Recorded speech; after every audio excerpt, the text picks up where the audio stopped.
வெளியூர் வேட்பாளர்களை விட உள்ளூர் வேட்பாளர்களுக்கே வெற்றி வாய்ப்பு அதிகம் என்று காங்கிரஸ் எம்பி கார்த்தி சிதம்பரம் கருத்து தெரிவித்துள்ளார்.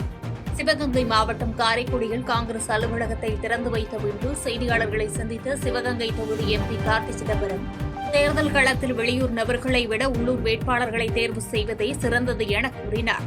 மேலும் தவிக விஜயின் அரசியல் வருகை குறித்து பேசிய அவர், விஜயின் அரசியல் பார்வை விவாதத்திற்கு உட்படுத்தப்பட வேண்டும் என்றும், அவரது ரசிகர் வளம் இன்னும் தேர்தல் களத்தில் சோதிக்கப்படவில்லை என்றும் தெரிவித்தார். காங்கிரசின் தேர்தல் அறிக்கை வேட்புமனு தாக்கல் முடிந்த 2 நாட்களில் போஸ்ட் கார்டு மற்றும் விரிவான வடிவில் வெளியிடப்படும் என்று தெரிவித்தார். நல்ல முதலமைச்சர் இருக்கிறார், அது ரெண்டுமே எங்களுக்கு போதும். உள்ளூர் வேட்பாளர், நல்ல வேட்பாளர், நல்ல முதல்வர், இது ரெண்டுமே முன்வைத்து எளிதாக காரைக்குடியிலே எங்களுடைய திராவிட முன்னேற்ற கழக தலைமையிலான கூட்டணி காங்கிரஸ் கட்சியின் வேட்பாளர் திரு மாங்குடி அவர்கள் அமோக வெற்றி பெறப் போகிறார். நெல்லை மாவட்டம் நாங்குநேரி சட்டமன்ற தொகுதியில் காங்கிரஸ் கட்சியின் அதிகாரப்பூர்வ வேட்பாளர் ரூபி மனோகரனுக்கு எதிராக மாநில மகளிர் காங்கிரஸ் ஒருங்கிணைப்பாளர் தனித்தங்கம் சுயேட்சையாக வேட்புமனு தாக்கல் செய்திருப்பது பரபரப்பை ஏற்படுத்தியுள்ளது. வேட்பாளர் தேர்வில் தங்களுக்கு உரிய முக்கியத்துவம் அளிக்கப்படவில்லை என்று அதிருப்தியில் அவர் இந்த முடிவை எடுத்துள்ளதாக கூறப்படுகிறது. இந்த உள்கட்சி பூசலால் காங்கிரஸ் தொண்டர்கள் 2 அணிகளாக பிரிந்துள்ள சூழலில் இது கூட்டணி கட்சிகளிடையேயும் பாதிப்பை ஏற்படுத்தலாம் என்பதால் மேலிடம் தலையிட வேண்டும் என்ற கோரிக்கை எழுந்துள்ளது. நாங்க இந்த தொகுதியை சேர்ந்தவங்க, அதனால மக்கள் ஆதரவு நல்லா இருக்குது. எங்களுக்கு தொகுதியில இருக்க காங்கிரஸ்காரங்களுக்கு என்ன ஒரு வருத்தம் அப்படின்னா, வெளியில உள்ளவங்கள இருந்து நம்ம தொகுதியில கொண்டு நிப்பாட்டுறாங்க. அப்போ நம்ம தொகுதியில இத்தனை வருஷம் காங்கிரஸ் கட்சியில நம்ம வேலை செஞ்ச நமக்கு என்ன மரியாதை இருக்கு இந்த தொகுதியில அப்படின்னு சொல்லிட்டு எல்லாருமே ஒரு அதிருப்தியில தான் இருக்காங்க. காங்கிரஸ் தொண்டர்கள், நிர்வாகிகள் எல்லாருமே ரொம்ப மன வருத்தத்துல இருந்துட்டு இருக்காங்க. எல்லாருமே சீட்டு கேட்டாங்க, யாருக்கும் கிடைக்கல. நானும் அதுல ஒரு ஆளு. சரி, நம்ம நாங்குநேரி தொகுதியில மகளிர் இது வரைக்கும் பெண் வேட்பாளர் யாரும் நின்ன மாதிரி தெரியல. நாங்குநேரிக்கு ஒரு தடவை பெண் வேட்பாளர் யாருமே நிப்பாட்டல, தரவும் இல்லை, சீட்டு தரல. கேட்டு பார்த்தோம். நானும் கிட்டத்தட்ட ஒரு 4 தடவை பணம் கட்டிட்டேன், தரவே இல்லை. அதனால இந்த தடவை நம்ம ஒரு பெண் வேட்பாளரா நம்ம தொகுதியில மக்கள் மத்தியில இறங்குவோம், மக்கள் ஆதரவோடு நிற்போம் அப்படின்னு சொல்லிட்டு நான் மனு தாக்கல் பண்ணியிருக்கேன். காட்பாடி சட்டமன்ற தொகுதியில் போட்டியிடும் திமுக பொதுச் செயலாளர் துரைமுருகன் வேட்புமனு தாக்கலின் இறுதி நாளான இன்று தனது ஆதரவாளர்கள் மற்றும் தொண்டர்கள் புடைசூழ வந்து தேர்தல் நடத்தும் அலுவலரிடம் தனது வேட்புமனுவை தாக்கல் செய்தார்.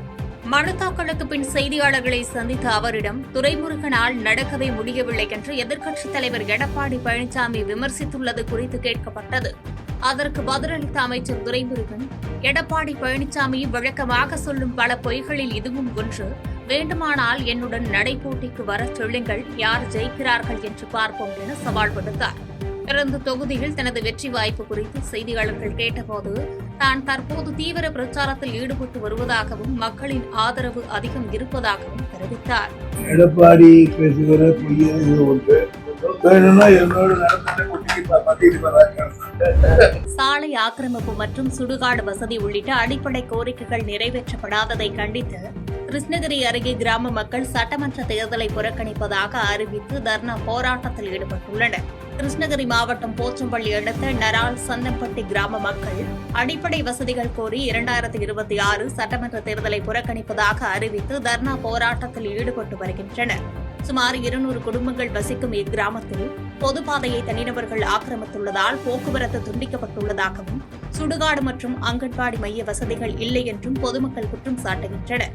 பலமுறை இது தொடர்பாக மனு அளித்தும் துறை சார்ந்த அதிகாரிகள் நடவடிக்கை எடுக்காததால் வீடுகளில் கருப்பு கொடி ஏற்றியும் கிராம முகப்பில் தேர்தல் புறக்கணிப்பு பேனர்களை வைத்து போராடி வருகின்றனர்.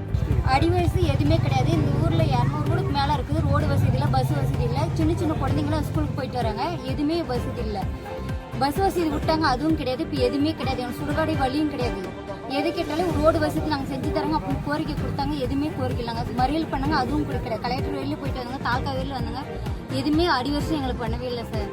அதனால தான் நாங்கள் இப்போ 2025 நாங்கள் எதுவுமே ஓட்டு போட மட்டும் மறியல் பண்ணுறோங்க. அதனால தான் தயவு செஞ்சு எங்களுக்கு எல்லாரும் உதவி பண்ணி எங்களுக்கு ரோடு வசதி எல்லாமே பசங்க ஸ்கூல் வசதி பஸ் வசதி சொல்லுங்கள்.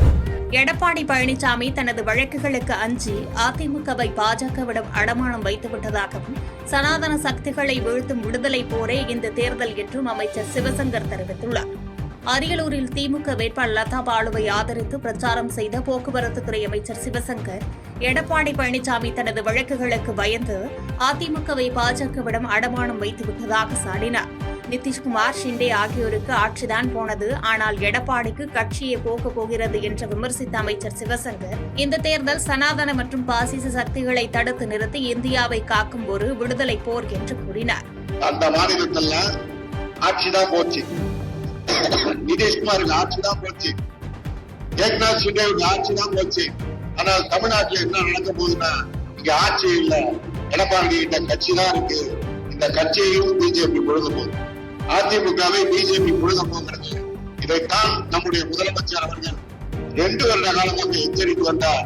பிடித்துக் கொள்ளுங்கள். தமிழக அரசின் நிதிநிலை குறித்து தவறான தகவல் பரப்பும் மத்திய அமைச்சர் பியூஷ் கோயல் மன்னிப்பு கேட்க வேண்டும் எனவும், களத்தில் உழைக்காமல் கட்சிகளை விமர்சிப்பதை தவிக தலைவர் விஜய் நிறுத்திக் கொள்ள வேண்டும் என்று செல்வபிறந்தகை தெரிவித்துள்ளார். காஞ்சிபுரம் மாவட்டம் மாங்காட்டில் செய்தியாளர்களை சந்தித்த அவர், தமிழக அரசின் நிதிநிலை குறித்து தவறான தகவல்களை பரப்பும் மத்திய அமைச்சர் பியூஷ் கோயல் தமிழக முதலமைச்சரிடம் நிபந்தனையற்ற மன்னிப்பு கேட்க வேண்டும் என வலியுறுத்தியுள்ளார். மாங்காடு பகுதியில் பரப்புரை மேற்கொண்ட அவர், தமிழகத்திற்கான பேரிடர் நிதி மற்றும் கல்வி நிதியை வழங்காமல் வஞ்சிக்கும் பாஜக அரசை விமர்சித்தார்.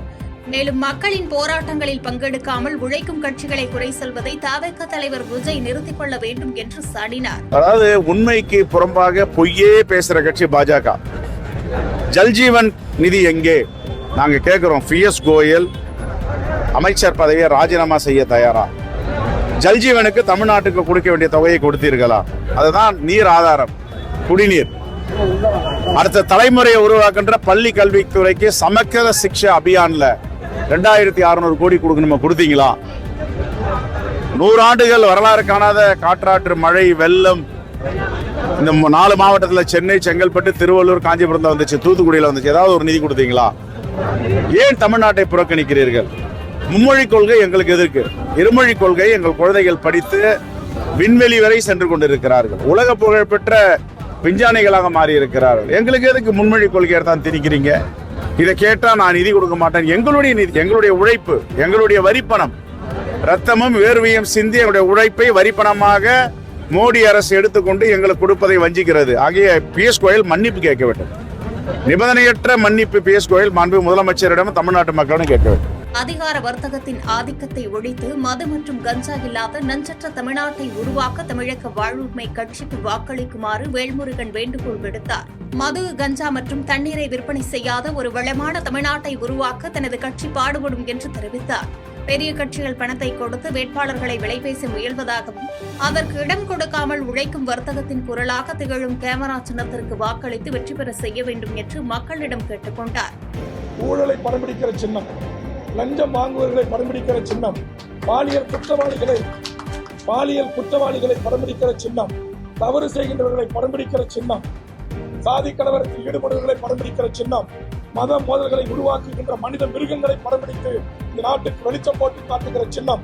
ஆக இந்த சின்னமே எங்களுக்கு வெற்றியின் சின்னமாக அமைந்திருக்கிறது. பிரதமர் மோடியையும் பாஜகவையும் மகாபாரத சகுனியுடன் ஒப்பிட்டு பேசிய முத்தரசன், அரசியலமைப்பு சட்டத்தை காக்க மதச்சார்பற்ற கூட்டணி வேட்பாளர்களை பெருவாரியான வாக்கு வித்தியாசத்தில் வெற்றி பெற செய்ய வேண்டும் என வேண்டுகோள் விடுத்தார். தேனி மாவட்டம் ஆண்டிப்பட்டி திமுக வேட்பாளர் ஆ மகாராஜனை ஆதரித்து பேசிய இந்திய கம்யூனிஸ்ட் கட்சியின் முன்னாள் மாநில செயலாளர் முத்தரசன், பிரதமர் மோடியையும் பாஜகவையும் மகாபாரத சகுனியுடன் ஒப்பிட்டு பேசி விமர்சித்தார். சகுனி எப்படி நட்பு பாராட்டி படையை அழித்தாரோ அதேபோன்று பாஜக தமிழ்நாட்டை கைப்பற்ற துடிப்பதாக குற்றம் சாட்டினார். இந்த தேர்தல் தர்மத்தையும் அரசியலமைப்பு சட்டத்தையும் காப்பதற்கான போர் என்றும், எதிரணி வேட்பாளர்கள் அனைவரும் வைப்புத் தொகையை டெபாசிட் இழக்க செய்ய வேண்டும் என்றும் அவர் தொண்டர்களிடம் வேண்டுகோள் விடுத்தார்.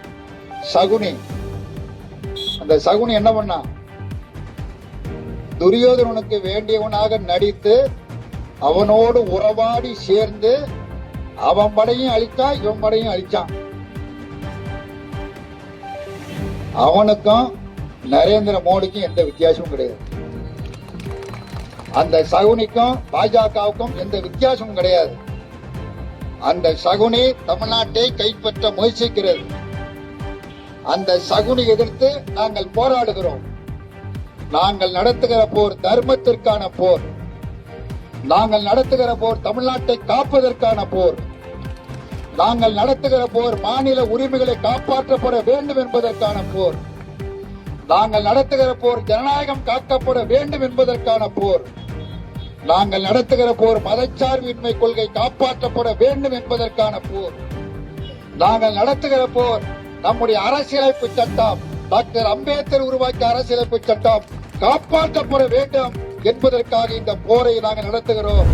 விளைநிலங்களுக்கு பட்டா வழங்க தடையாக உள்ள அரசாணையை ரத்து செய்ய உறுதியளிக்கும் வேட்பாளருக்கே வாக்களிப்போம் என தெரிவித்து கொல்லிமலை மலைவாழ் மக்கள் தொடர் காத்திருப்பு போராட்டத்தில் ஈடுபட்டுள்ளனர்.